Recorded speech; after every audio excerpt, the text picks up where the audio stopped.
Parables of the Messiah, number 25, The Strong Man Spoiled, Matthew 12, verse 22 to 30, Mark 3, verse 22 to 30, Luke 11, verse 14 to 23.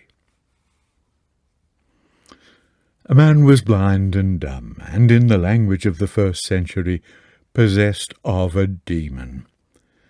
When Jesus healed him, the people in their amazement exclaimed, "Is not this the Son of David?"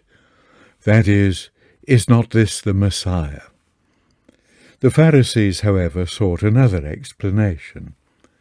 They could not deny the miracle, but at all costs they must deny the inference that thereby his Messiahship was established. They therefore said, "This fellow doth not cast out devils, but by Beelzebub, the prince of devils." It was a rash and wicked charge, and Jesus at once replied to it. He knew their thoughts, the record tells us. They had not been addressing him, and it would appear that, in fact, they were beyond his hearing. He called them unto him, says Mark. They learned by experience of continual discomfiture that both his questions and his answers were things to dread. His answer was now simple in its form and obvious in its application. A kingdom divided against itself comes to desolation. Civil war disintegrates. It does not consolidate. And this is true also of municipal and family life. Where there is internal strife, there is weakness, and at last dissolution. If Jesus worked by satanic power in curing people supposedly under Satan's influence, then Satan was fighting against himself, the absurdity of the reasoning showing how desperate was their difficulty to explain away the miracle. But their own sons, either their own children or their disciples, practiced exorcism. Did they explain the power of their sons as being of satanic origin? Obviously not. Then the possibility of other agencies in the healing of demoniacs was admitted. Then comes Christ's counterclaim. If he should have done the miracle by divine power, by the Spirit of God, then the kingdom of God is come unto them. The miracle could not be disputed. The amazement of the people shows how altogether different in method and result was the healing Jesus performed from the cures done by others. It was manifestly done by divine power, and by that only. Then God was working in their midst. But Jesus calls it the coming unto them of God's kingdom. His words draw a contrast with the kingdom of Satan. They also indicate that if he was doing the mighty works which will be done when God's kingdom comes, then he must be the Messiah through whom, by general Jewish consent, the prophecies were to be fulfilled. The kingdom was come nigh to them, not only in the presence of the Messiah, but also in those principles and powers upon which the kingdom will be established and maintained, as shown by the works of Jesus. The kingdoms of God and of Satan were in conflict. Thus stated, Satan is a personification of sin and its consequences, disease. Sin was, as it were, enthroned in the world, and since sin was the ultimate cause of all the evils of human life, in those evils its sway was illustrated. The kingdom of God is a kingdom of righteousness, and the effects of righteousness, quietness, assurance, and life will be the evidence of its establishment. God's kingdom will bring a worldwide extension of the ways of life seen in Jesus. But the issue was then being joined, and Jesus illustrates the conflict by a parable. Or else how can one enter into a strong man's house and spoil his goods, except he first bind the strong man, and then he will spoil his house? Sin was strong, but not invincible. There was a stronger than he. Who could bind him as a captive and liberate his captives? The power of Jesus to do it was shown in his removal there and then of the effects of Satan's power over the demoniac. Since the work of Jesus is thus seen to be related to the conflict of sin and righteousness in the world, men are not allowed to be neutrals. To espouse the cause of righteousness is a duty. Neutrality is a help to the enemy. This Jesus expressed in terms of personal association with himself. He that is not with me is against me, and he that gathereth not with me scattereth abroad. The Pharisees accused Jesus of alliance with Satan. His rejoinder was a warning. Jesus clearly was in opposition to Satan, since he had destroyed Satan's works. If the Pharisees were not with Jesus, they must be on Satan's side. It was a terrible counter-thrust. In a similar figure, God had said he was stronger than the Babylonian who had taken captive his people. Shall the prey be taken from the mighty, or the lawful captive delivered? But thus saith the Lord, even the captives of the mighty shall be delivered.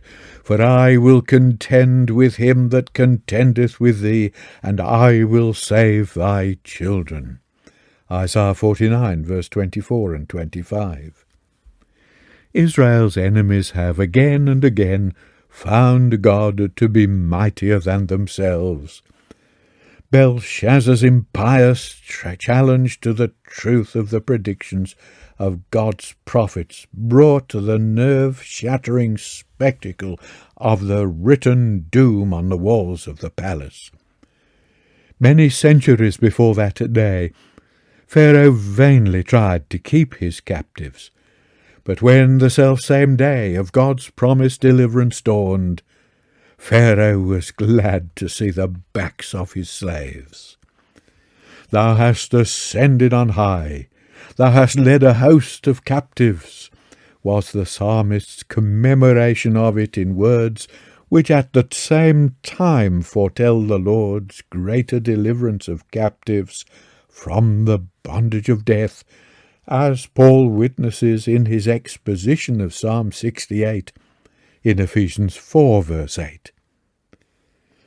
This deliverance from death is referred to in Isaiah 49, verse 9, where the servant of God, who was given for a covenant, will say to the prisoners, Go forth, to them that are in darkness, show yourselves.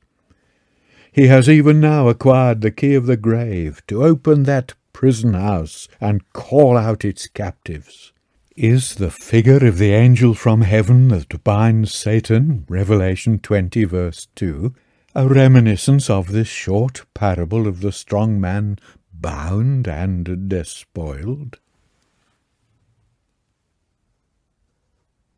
Parables of the Messiah, number 26, The Unoccupied House. Matthew 12, verse 43 to 45, Luke 11, verse 24 to 26. It is usual to call this parable the story of the unclean spirit, but such a title puts the emphasis in the wrong place. It draws attention to the occupant, when the state of the house is the first consideration. The story, like the rich man and Lazarus, is based upon current popular beliefs, which regarded the world as the abode of unseen spirits, demons, which entered into possession of men and became the cause of their various maladies. A deaf spirit might be the cause of deafness, a dumb spirit the cause of dumbness, and so on. the demonized figure frequently among the cures of Jesus. Possession by demons is a notion that debases and bemuses thought, being destructive of the soundness of mind in which life can be faced with courage, its problems examined, and knowledge of fact secured. Moreover, it tends to shift the responsibility for life onto the demon, when it really belongs to the person. The idea, however, lends itself effectively to the lesson Jesus wanted to teach. The touch of eeriness attached to it would make it impressive. We have to think of something intangible, evil, and repellent, something to be disliked. The spirit tenants a man who is the expression of the evil thing. It then leaves him and roams homeless in the wilderness. In its absence the house is cleaned and made wholesome, but remains unoccupied.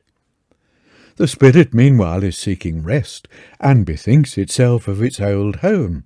It creeps towards it, peeps within, and finding no occupant, rushes away to gather other boon companions to share the house with it.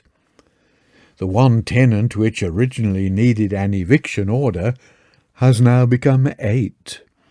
And as Jesus said, the last state is worse than the first. What is the meaning of this parable? The primary application Jesus fixes for us when he added, "Even so shall it be also unto this generation." The story was at once a description and a prophecy.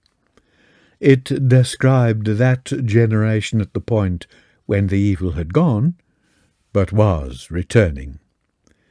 Its last end was still in the future, shall be, when Jesus spoke. The meaning is not difficult to find. The nation was sinful, the more blameworthy that they had the Lord of God. Through the preaching of John there had been a cleansing process going on. The people had repented and been baptized of John, confessing their sins.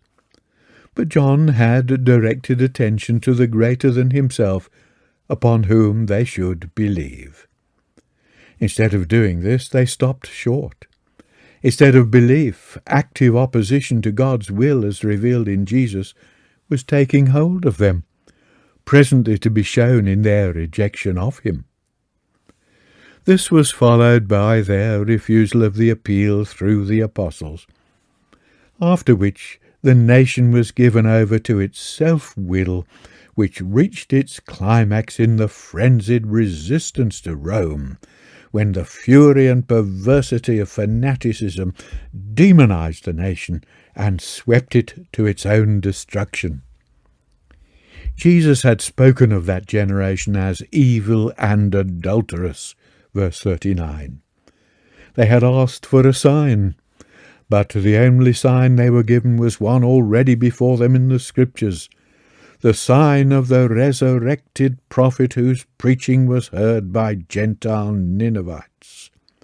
The men of Nineveh condemned that generation, as also did the queen of Sheba, who sought Solomon for his wisdom. For one greater than either Jonah or Solomon was there, sent of God, and revealing God's wisdom. But that generation would not give heed to him. The parable was a warning of doom for their folly of not receiving Jesus as the ruler of the house. The parable is fundamentally, psychologically true of human nature.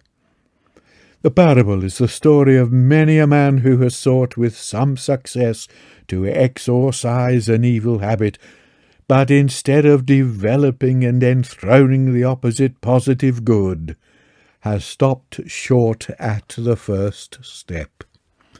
Nature will not allow this. Unless a good habit is given full possession, the old evil asserts itself with sevenfold power, and recovery becomes sevenfold more difficult. Make free men of your pupils, counsels William James in Talks to Teachers, by habituating them to act, whenever possible, under the notion of good. Get them habitually to tell the truth, not so much through showing them the wickedness of lying, as by arousing their enthusiasm for honour and veracity. Wean them from their native cruelty by imparting to them some of your own positive sympathy with an animal's inner springs of joy.